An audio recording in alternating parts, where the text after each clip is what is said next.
Jesús dijo, en el mundo tendréis aflicción. Y no lo dijo como sugerencia, sino como una verdad absoluta. Las plagas no solo vienen al mundo, también invaden nuestra vida. Pero ¿cómo reaccionamos cuando llega la plaga? ¿Esperamos que se vaya con un milagro? ¿Por qué a la gente buena le ocurren cosas malas?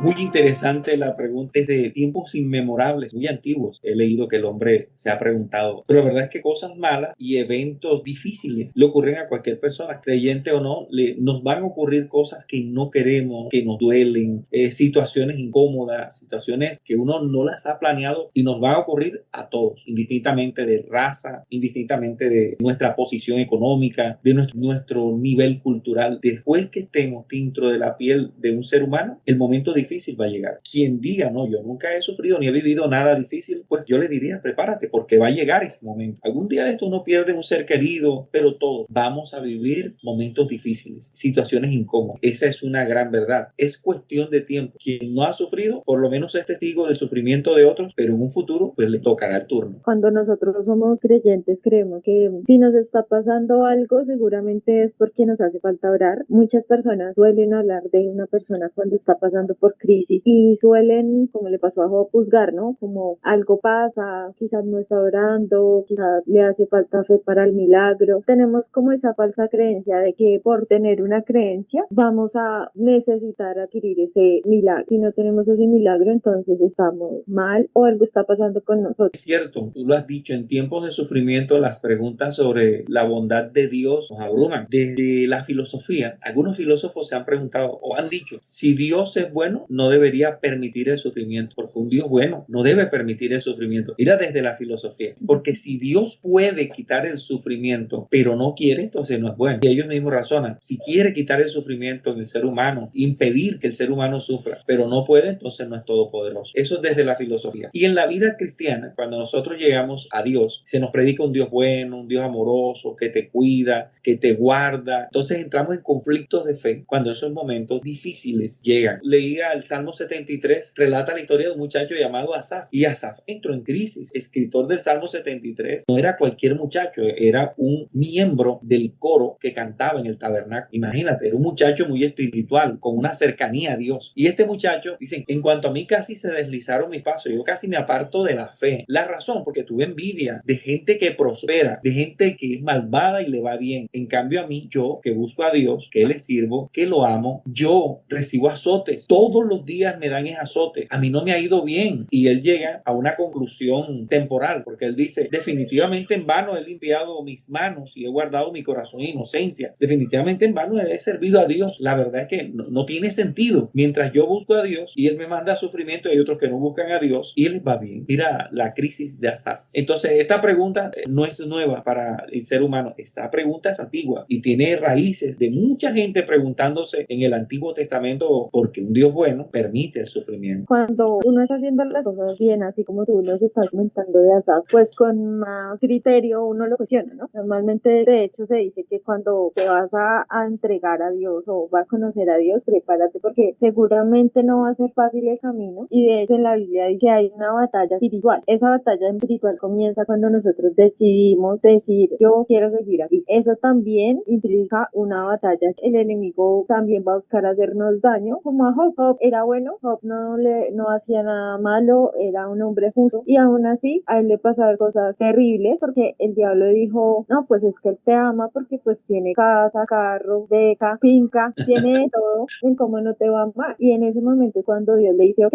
ve, pero nada más te pido que pues no toques la vida de él, ¿no? Y en ese momento uno dice, wow, porque Dios permite que una persona que es justa, que está haciendo las cosas bien delante de él, sea subyugada por el diablo, tenga que perder sus hijos porque el diablo quiere que niegue a Dios, tenga que perder su casa, tenga que perder sus negocios, simplemente el diablo quiere que él diga, ¿dónde es? Él encarna el mal y es Satanás. Satanás es el ser espiritual, es un ángel, es una criatura que está en el planeta Tierra haciendo daño al ser humano. La Biblia, por ejemplo, cuenta historias de una mujer que estaba enferma y Jesús le reprendió un espíritu de enfermedad. Mucha gente estaba viviendo situaciones difíciles a causa de influencia maligna. maligna. De hecho, se dice que el ser humano sufre por varias razones. Una de las razones es la influencia espiritual. No solo Satanás, sino sus demonios también, sus espíritus malignos, porque hay un mundo espiritual de maldad, dice el Nuevo Testamento, dice Pablo, un mundo de maldad que incide en la conducta del ser humano, y definitivamente esos espíritus malignos hacen que un ser humano pueda atentar contra otro, o puede traer ciertas depresiones, angustias, accidentes, situaciones promovidos por Satanás. La Biblia enseña, por ejemplo, que David hizo un censo, pero quien incitó a David a hacer el censo fue Satanás. Ahora, ¿qué de malo tiene un censo? Pues Dios quería que David confiara en Dios absolutamente, pero Satanás le dijo, haz un censo, y ese censo le trajo sufrimiento a David. Hay gente que sufre, sea a nivel físico, a nivel espiritual, porque peca, porque Satanás es el que pone el escenario para pecar. Un ser humano, una de las explicaciones de por qué sufrimos es la influencia de esos seres malignos, perversos, ya que tocaste la historia de Job, ¿no? Entonces, por un lado, pero hay otra explicación también para el sufrimiento humano. El ser humano sufre a veces por causa de otro ser humano. Cuando un niño, su padre se va, sufre. Cuando una pareja se separa, uno de los dos, si no es que los dos, van a sufrir. Queda un duelo por una pérdida, etcétera. Entonces, a veces uno sufre por otro ser humano que me hizo un daño, que definitivamente me afectó. Entonces, yo puedo sufrir por influencia de fuerzas espirituales de maldad, o por influencia de otro ser humano que en su maldad me hizo daño. Interesante. Hablando de esas influencias de seres humanos que nos pueden hacer daño, es lo que vemos ahora. Existe mucho abuso, muchas cosas que antes no se veían, que pasaban. Cada vez pues, vemos cosas peores. Dentro del daño que vemos que las personas hacen a otros, podemos ver esa influencia pues del enemigo. Son utilizados, ya sepan ellos o no, para hacernos daño. Desafortunadamente, muchas personas han tenido que perder sus trabajos injustamente, perder un hijo, perder cosas materiales, simplemente porque no entran en gracia, por decirlo así, con las personas que necesitan ayudar. Cuando nosotros estamos bajo ataque espiritual, ¿qué podríamos hacer? ¿Cómo reconocemos nosotros que ese ataque está siendo espiritual? Porque entiendo que no todos los ataques son espirituales. A veces cometemos el error de decir, es que todo es el diablo, y no es así, el diablo no es tan poderoso. Pero ¿cómo nosotros podemos reconocer los momentos en que nosotros estamos bajo ataque espiritual? Muy buena pregunta, porque a veces hay una línea muy delgada. Por ejemplo, yo te quiero mostrar, el Antiguo Testamento muestra el sufrimiento de Israel durante 430 años en Egipto. Era el pueblo de Dios, pero allá sufrieron esclavitud y todo lo demás. Ahí está presente la maldad del ser humano. Hombres como Abraham, José, Lot, Job y muchos otros más sufrieron. El Nuevo Testamento, hablando de Jesús, dice, varón de dolores, acostumbrado al sufrimiento. Cristo es un ser sufriente. La iglesia cristiana sufrió persecución. Hablando, y para abordar la pregunta tuya, la Biblia nos dice que la iglesia cristiana fue perseguida, entre otras cosas, porque había un plan satánico para destruir la iglesia. Antes quiso destruir a Jesús, y por eso Herodes persiguió muchos niños, asesinó niños. Te puedes imaginar, uno lee la historia superficialmente y dice, sí, Herodes mató niños, pero es que te puedes imaginar ese tiempo donde las madres entraron en llanto, en dolor, el luto, el desazón por haber perdido un hijo. En tiempos en que Jesús nació, Jesús se lo llevaron para Egipto, y allá María y José estuvieron en Egipto, pero es que Herodes persiguió, influenciado porque Satanás tenía un plan. Entonces digo que es una línea delgada, porque mientras por un lado ocurría un movimiento político, detrás de eso era Satanás actuando. La línea es tan delgada que es muy difícil diferenciar o saber exactamente qué está motivando, promoviendo, cuál es el origen real, si es un asunto de la maldad humana o definitivamente es un acto netamente promovido desde el mismo infierno por Satanás, porque los niños fueron muertos, la iglesia también posteriormente, cuando Cristo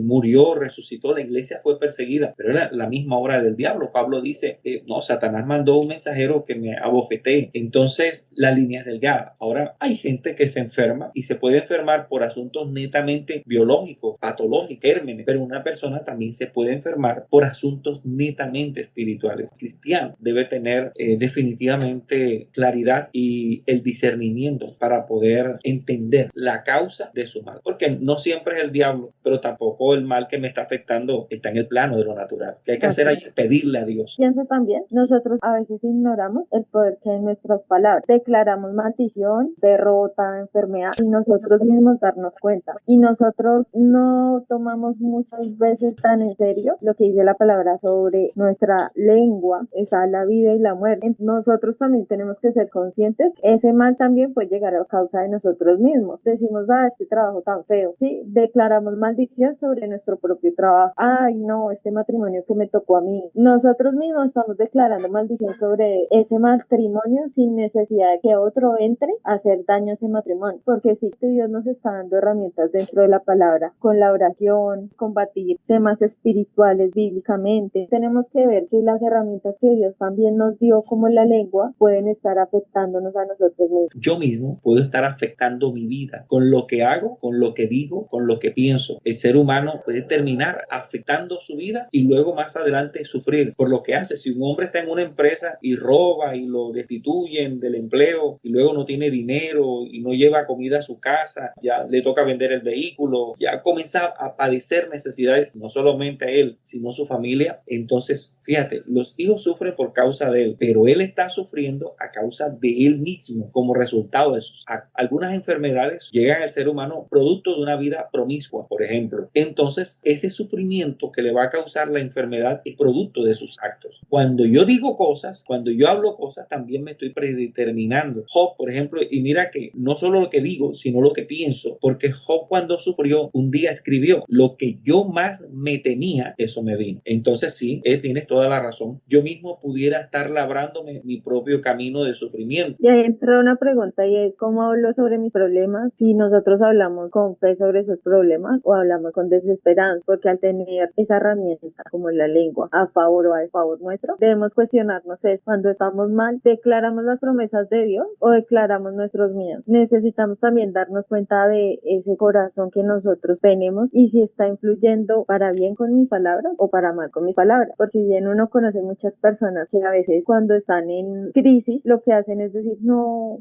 solo me dio esta enfermedad, sino que también junto me cortaron la luz, no, o sea, que tengo una suerte echada. Entonces también pensemos en eso y cuestionémonos nosotros mismos que no estemos siendo piedra de tropiezo. Es que hay un tipo de desesperanza que es aprendida y el ser humano cuando no tiene fe llega a esa condición, a decir los ricos están contados, yo nací para sufrir, yo no nací con estrella, yo nací estrellado, de que mucho abarca poco aprieta y una cantidad de declaraciones negativas, como la canción, yo la cantaba cuando yo era niño, cantaba una canción, sufrir me tocó a mí en esta vida, llorar es mi destino hasta morir, no importa que la gente me critique, si así lo quiso Dios, así lo quiso Dios, no, así no lo quiso Dios, uno puede ser resiliente, la Biblia está llena de historias de gente que su vida era un fracaso, una miseria y salieron adelante, invidentes, paralíticos, leprosos y hasta Rahab que era ramera, por allá y Dios le incrustó en su pueblo, gente que definitivamente la vida cambió, por eso la Biblia está llena de promesas y esa es la puerta de salida, la puerta que Dios nos abre. Por ejemplo, Jesús dijo, imagínate una multitud de este tiempo con problemas, gente que debe agua, que debe energía, que tiene deudas con los bancos, enferma, gente con una cantidad de problemas y Jesús llega y se coloca al frente de la multitud y les dice, vengan a mí los que están trabajados y cargados, que yo les voy a hacer descansar. La solución es Jesús. Él no dice que nos va a quitar el problema, él lo que dice es que nos va a dar descanso y es lo interesante. A veces nosotros decimos que tanto lo bueno como lo malo vienen de Dios. Dios es bueno y aunque de cierta manera permite pruebas para nuestro crecimiento, Él no es el autor del mal. Justamente ese es un tema de la filosofía y algunos dicen, bueno, si Dios permite el mal o si Dios hizo el mal, Dios es malo. Bueno, Dios no hizo el mal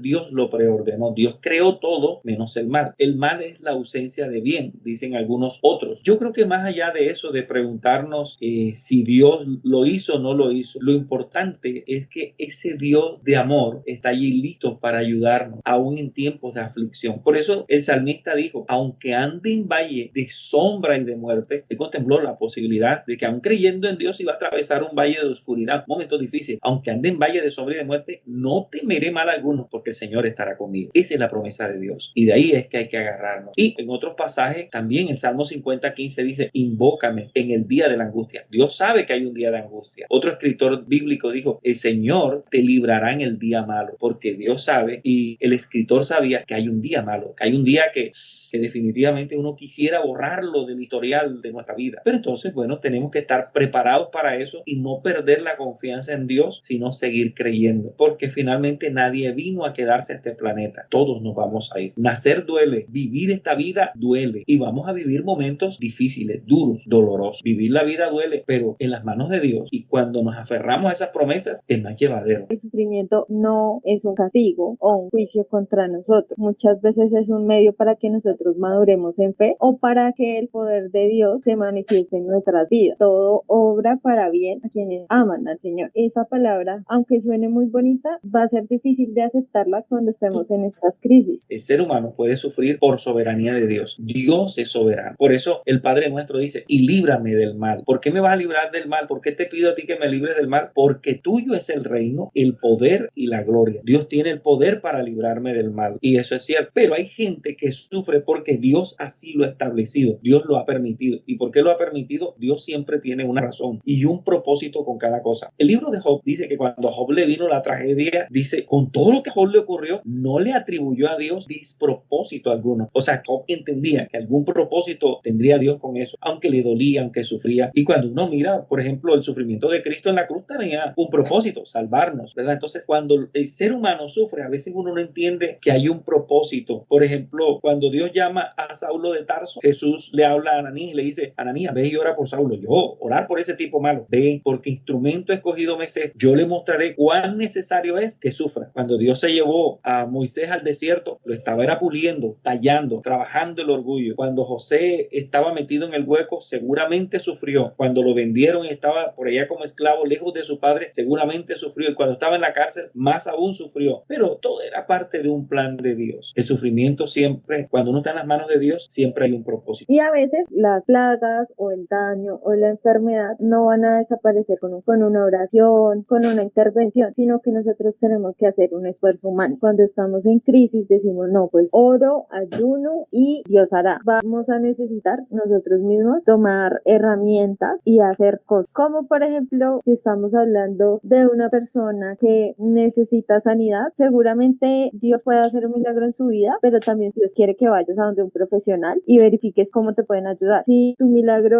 o lo que tú necesitas es un trabajo, seguramente lo que tienes que hacer es buscar el trabajo, porque con ayuno y oración seguramente Dios te da sabiduría, te pone en gracia, pero pues si tú no haces un tema tangible, pues no va a llegar el trabajo. Yo no sé si en Bogotá existe este refrán, pero en Barranquilla es muy común. Dice que a Dios orando y con el mazo dando. Hace años escuché un sermón de un viejo pastor. Él decía, no basta orar, sino que hay que actuar. Y es verdad, orar, pero hay que actuar. Yo recuerdo una mujer que la Biblia dice tenía muchos años de tener un flujo de sangre. Ya tendría, algunos dicen que era como una especie de cáncer, que estaba muy delgada, que estaba famélica, que todo lo había malgastado. Ella tenía, la única opción era acostarse y echarse a morir porque no tenía fuerzas ni tenía recursos. Sin embargo, un día llegó Jesús por esos lugares y ella no se quedó allí gritando desde la cama, no, ella se levantó, usó las poquitas fuerzas que le quedaban y fue donde Jesús y lo tocó. También leí la historia de un hombre que llamaba Jairo, su hija había muerto y él fue hasta donde Jesús. Entonces, mucha gente que se queda sin hacer el resto de la tarea, a veces se deprime porque dice, no, pero yo tengo fe. No, pero es que la fe es acción. La fe sin obras está muerta. La fe es acción. Dios le dijo a los israelitas, esa es la tierra que yo les di, esa tierra de ustedes, vayan y conquístenla. Yo no voy a pelear por ustedes. Ustedes tienen que empuñar la espada y pelear. Fe y acción. Así de sencillo. No se trata solo de orar por el milagro, sino de hacer lo que nosotros podamos hacer para que eso ocurra. Y como reflexión diría que siempre que veamos a alguien en esta situación, no